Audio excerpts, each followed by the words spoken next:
Bien, vamos a trabajar con la clase de análisis del movimiento de tren inferior. Siempre recuerdo que hacemos análisis de movimiento a los entrenadores porque con los movimientos que traen nuestros alumnos de sus articulaciones, construimos, enseñamos y corregimos los ejercicios. El ejercicio, cuando está aprendido y automatizado, se utiliza como medio del entrenamiento. Esa es la razón por la cual los ejercicios, de acuerdo al objetivo de entrenamiento que tiene el entrenador, cumplen un objetivo específico y entrenan particularmente a al menos un grupo de músculos, pero en sus diferentes funciones. Agonista motor primario, secundario, antagonista y fundamentalmente aquellos músculos que son posturales del ejercicio que está realizando el alumno. Para lo cual los entrenadores siempre tenemos que trabajar, tenemos que aprender los músculos. Fundamentalmente, como comento en estas clases, no solo los músculos que han nacido biológicamente para hacer ese movimiento, sino también los músculos que han sido investigados electromiográficamente para saber cuándo predomina uno u otro para desarrollar el metabolismo que lo especifica. Así, por ejemplo, cuando la cadera hace una flexión, si bien hay 4 o 5 músculos que trabajan, el psoas y el pectíneo son los que hacen la mayor cantidad de fuerza en esa tensión. Por lo tanto, flexionamos la cadera con un ejercicio, cualquiera de ellos, para trabajar el psoas y el pectíneo en sus niveles de fuerza, el elegido, fuerza máxima, fuerza potencia, fuerza resistencia. Lo mismo pasa con la extensión y la hiperextensión. Glúteos, sobre todo el mayor e isquios, son los que se encargan de hacer ese movimiento cuando el movimiento articular se convierte en un ejercicio. Por ejemplo, una sentadilla o una hiperextensión de cadera con polea. Lo mismo ocurre en las abducciones. En la abducción hay 2 músculos que trabajan mucho en los primeros grados de la abducción, el glúteo menor y el medio. Y cuando la abducción se profundiza, o sea, cuando se hace más amplio el recorrido articular, el tensor de la fascia lata. Ambos se trabajan con poleas o con tobilleras. La aducción, en este caso, de la cadera, trabaja en los aductores medios, el menor y el mayor, y el recto interno. En la rotación interna, el semitendinoso y el semimembranoso, y en la rotación externa, el bíceps femoral. No olviden que esto es un resumen de los movimientos y los músculos motores primarios en el ejercicio. No significa que sean los únicos que trabajan. Esto estudiamos los entrenadores después de haber aprendido todo el capítulo de tren inferior. Especificamos estos conceptos. Articulación del tren inferior, la rodilla. La rodilla, al igual que la cadera, se puede flexionar, extender y hacer rotaciones, tanto interna como externa. En el caso de la flexión, el isquio, los isquios urales, el gemelo y el popliteo son los músculos motores primarios de este movimiento, que vendría a ser una camilla, ¿no? Una camilla para trabajar, normalmente decimos isquios. En la camilla de gimnasio, el isquio se trabaja como tal, predominando gemelo y popliteo, porque por la forma en la que estamos puestos, de espalda, de cúbito ventral. Un rodillo normalmente toma de la zona de los gemelos, eso hace que el gemelo tenga un punto de apoyo, por tanto no trabaja tanto, o sea, colabora pero no trabaja en esa máquina. Ahora, normalmente cuando ese movimiento de flexión de la rodilla lo hacemos, por ejemplo, con una tobillera, participan aparte de los isquios, gemelos y fundamentalmente el popliteo. En la extensión tiene lo mismo, solo que siempre trabaja el cuádriceps, siempre. Porque la extensión también se puede hacer en una camilla con una banda de goma o con una polea, pero siempre va a trabajar el cuádriceps como motor primario. La rotación interna, semitendinoso y semimembranoso, o sea, 2 de los 3 isquios urales, y el bíceps femoral. En realidad, semitendinoso y semimembranoso son isquiotibiales, porque ambos van a la tibia. Uno a la región de la pata de ganso y uno a la tuberosidad externa. Y la rotación externa sí la hace el bíceps femoral, que de los 3 es el que va a la cabeza del peroné, el que no es tibial, digamos, del cual toma el nombre isquiosural. Bien, disculpen, tenemos bien. Ahí está. Bien, entonces, luego la rodilla. Trabajamos sobre, perdón, aquí debe decir tobillo. dije rodilla y me di cuenta que había un error. Este es el tobillo. Bien. Dorsiflexión, cuando llevamos la planta del pie hacia arriba, es el dorso del pie, lo acercamos a la tibia y al peroné. Dorsiflexión, flexión plantar cuando lo bajamos. No olviden que estamos hablando del tobillo. Si ahora hablamos del pie, la dorsiflexión sería una flexión y la flexión plantar una extensión. Supinación y hacia adentro el pie y pronación hacia afuera el pie. ¿Qué músculos entrenamos con este tipo de movimientos? Primero debemos saber que estos movimientos requieren de movilidad, sobre todo de movilidad articular general y específica. No son tan desarrollada la fuerza de estos grupos musculares, pero es bueno saber que son los músculos, es la articulación que permite la tracción, o sea que es muy importante moverla y estirarla sobre todo. La dorsiflexión del tobillo o flexión del pie la hace el tibial anterior predominantemente. Igual que su extensión del pie o flexión plantar del tobillo la hace el gémino y el sóleo. La supinación del tibial anterior, que va por el costado del pie, de lo que llamamos tobillo y de la planta del pie, el tibial anterior, y la pronación, el peroneo, tanto corto como largo. Insisto, músculos que participan mucho en la motricidad, o sea, en la movilidad del tobillo y del pie. Así que deben ser entrenados. Una vez que trabajamos con los músculos, no olviden que estos son los músculos que vamos a poner cuando hagamos la movilidad articular del tren inferior. Están todos los títulos incorrectos. Inferior, ahí está. Tren inferior. Este es un ejercicio típico de sentadilla, en donde cuando sube, tanto la cadera como la rodilla se extienden. Hay una extensión de la rodilla y de la cadera. Ambos se extienden. Y cuando baja, flexionan. Ambos.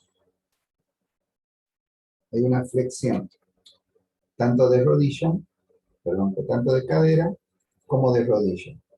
El tipo de contracción que va a ser, el tipo de contracción va a depender siempre, va a depender de la gravedad y en este caso el sobrepeso, ¿no? El sobrepeso que tiene, en este caso, el alumno o el deportista. Tanto la gravedad como el sobrepeso es obvio que tienen exactamente la misma función, que es la de permitir que tanto cadera como rodilla hagan contracción concéntrica cuando suben. O sea, aquí está la contracción concéntrica. Y cuando bajan, hacen la contracción excéntrica. Ya trabajamos sobre esto tanto en columna como en tren superior. Siempre que el ejercicio implique una fase de ida y una fase de vuelta, de apertura o cierre,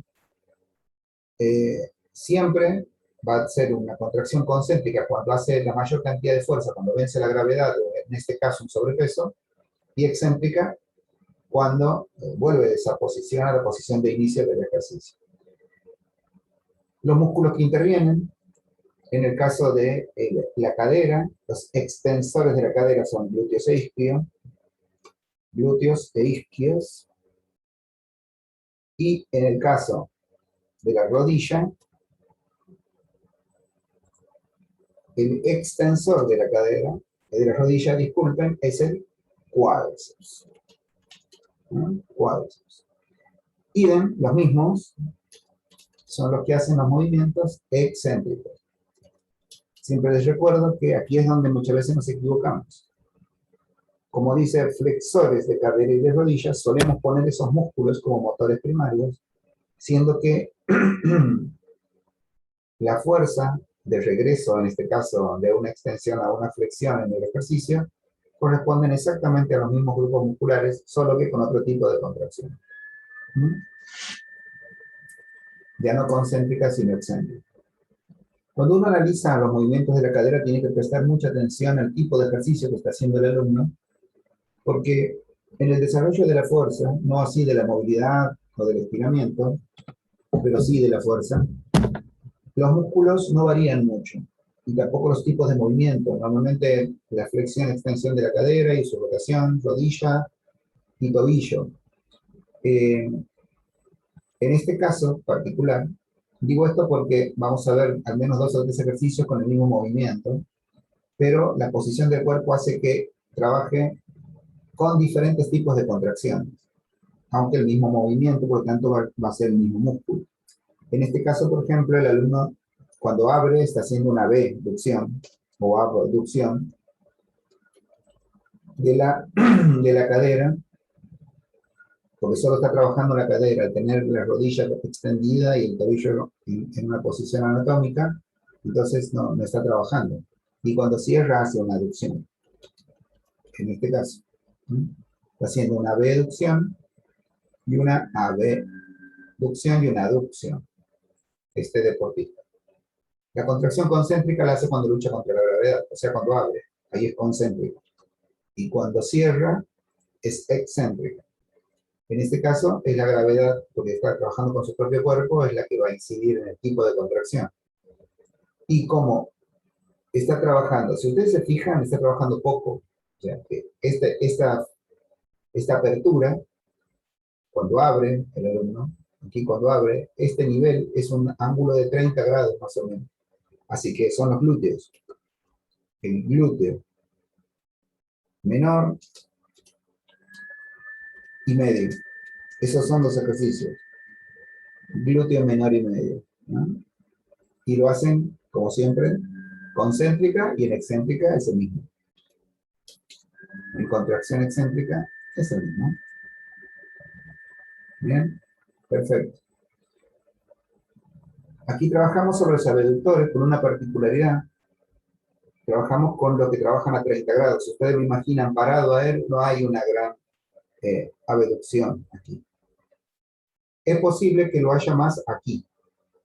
Ahora, fíjense el movimiento de este ejercicio.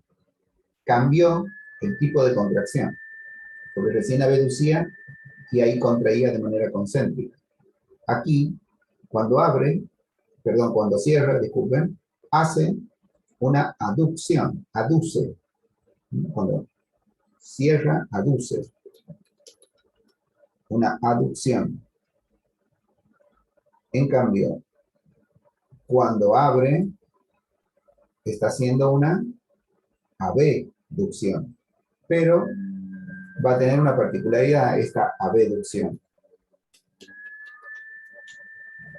Va a tener una particularidad, les decía, porque tiene el peso. O sea, la contracción concéntrica y excéntrica no es lo mismo que en este ejercicio anterior, donde la gravedad estaba aquí y no tenía sobrepeso. Aquí el alumno está parado en este ejercicio, el movimiento es el mismo, aquí el alumno está parado, ¿eh? Pero la fuerza concéntrica no la hace cuando abre, sino cuando cierra. O sea que la contracción concéntrica la hace cuando cierra. Y la excéntrica la hace cuando abre, porque ahí va a favor del peso de la polea. Y cuando cierra es aducción, por lo tanto son los aductores los que trabajan aquí, fundamentalmente. ¿Eh? Son los aductores. Y aquí los mismos, solo que con contracción excéntrica. Fundamentalmente los aductores. En este tipo de ejercicios que se hacen con poleas, el recto interno trabaja muy poco. Si uno quisiera trabajar también el recto interno, no debería usar este tipo de poleas, sino más bien unos tipos de bandas de gomas que vienen, que se pueden tomar de cada tobillo, para que el alumno pueda hacer una deducción mucho más profunda, o sea, un nivel de movilidad articular mucho más elevado, que el que permite una polea baja. Esa es una polea baja, ¿eh? O sea, que la pierna llegue al menos hasta aquí. Ahí activaría más o pondría relajado y en reposo el recto interno. Entonces eso permitiría que traccione también el interno. Pero aquí estas máquinas están pensadas para que los alumnos trabajen aductores. Fundamentalmente el aductor menor y medio, pero trabajan los tres. Y aquí hay un ejercicio muy particular, el que está trabajando aquí el alumno, porque está haciendo, con un solo movimiento, está trabajando de 2 maneras la rotación de la columna, de la cadera, perdón. Aquí la cadera es muy particular. Porque, por ejemplo, cuando gira a la izquierda, cuando está girando a la izquierda, está rotando externamente, hay una rotación externa, ¿eh? Fíjense que es muy particular, porque gira hacia allá, hay una rotación externa de la cadera izquierda, de la cadera izquierda. Pero, fíjense esto que va a pasar ahora, va a haber una rotación. También hay una rotación interna, pero de la cadera derecha. ¿Eh? Fíjense, si rota hacia la izquierda, o sea, hacia aquí, cuando rota hacia aquí, miren cómo está la cadera izquierda, tiene una rotación externa. En cambio, la derecha tiene una rotación interna.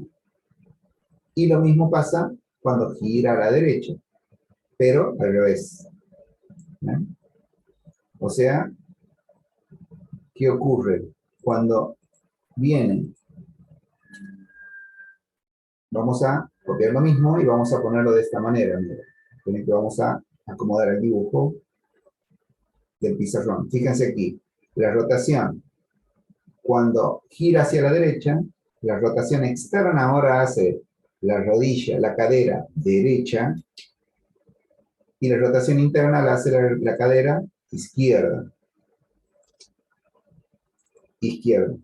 Espero que estén dándose cuenta del por qué. Si ustedes se sientan o se acostan, perdón, en una colchoneta y lo hacen, como él se van a dar cuenta hacia dónde van las caderas. Pero está haciendo rotación. La rodilla y el tobillo están en la misma posición, por lo tanto, están flexionadas. Rodilla flexionada. Pero también la rodilla está flexionada cuando gira a la derecha. O sea que la rodilla, el tipo de contracción es muy particular, porque es indistintamente una y otra. O sea que en este movimiento, cuando giro hacia la izquierda con ambos pies, la cadera izquierda es la que está rotando y hace de manera concéntrica, la rotación es concéntrica con la rotación interna y excéntrica con la derecha. O sea que es muy particular el movimiento que estamos haciendo. Normalmente decimos que trabajamos completamente las rotaciones en este ejercicio, que es muy común. Lo usamos mucho para movilidad articular y también para estiramientos submaximales, o sea, elongaciones en la cadera. Pero piensen en que cuando el alumno está rotando externamente la cadera hacia la izquierda, hacia la cadera izquierda la rota de manera externa, ahí no está luchando contra la gravedad. Por lo tanto, sería excéntrico al principio. Pero en el mismo movimiento, la que está luchando con la gravedad es la cadera derecha. Por lo tanto, sería concéntrico. Miren qué particularidad. Justamente porque hay rotaciones bilaterales, se podrían decir. Y al contrario, aquí es concéntrica de la cadera derecha, y aquí es excéntrica de la izquierda. Parece un trabalengua así hecho, pero si ustedes lo hacen, generan el movimiento. Y la rodilla, esto sí hay que tener en cuenta que es isométrica, en todo momento. ¿Por qué? Y cómo se mueve. La rodilla es movimiento estático, isométrico. Y con los músculos, o sea que la cadera izquierda va a estar haciendo un movimiento, en este caso, y aquí está haciendo una rotación interna. Van aquí, rotación interna, y se fijan, en la rotación interna es semitendinoso y semimembranoso, y en la externa bíceps femoral, semitendinoso y semimembranoso, semitendinoso y semimembranoso, y la interna, o sea que aquí tendrían la interna semitendinoso y semimembranoso, en contracción excéntrica. O sea que en la cadera sería semitendinoso y semimembranoso, en contracción excéntrica. Y en contracción de rotación interna sería el bíceps femoral. ¿Ven? Y siempre, la rodilla flexionada, siempre va a ser exactamente lo mismo, porque para flexionar la rodilla necesitamos a los hijos. Y esto sí, igual aquí. Y del ¿eh? Este es un ejercicio complejo de análisis, como se dan cuenta, a propósito lo puse, para que ustedes sean capaces de analizar bien el tipo de movimientos, pero también que tengan en cuenta que entrena el alumno, o sea, dónde está la contracción concéntrica y excéntrica. Es un ejercicio muy particular, porque se da solamente en este tipo de articulación de la cadera y con este tipo de movimiento. E insisto que se usa muy poco para hacer fuerza, a diferencia de este ejercicio, por ejemplo. Se utiliza mucho más para trabajo de movilidad y estiramiento. Bueno, hemos practicado, o les he enseñado a hacer el análisis del movimiento de, en este caso, del tren inferior. Les voy a mandar para que practiquen una hojita. Es para su práctica solamente, es para que ustedes se organicen. Si alguien me quieren hacer alguna consulta, lo pueden hacer. Bien, bien, perfecto. Bueno, buenos días. Muchas gracias por la atención.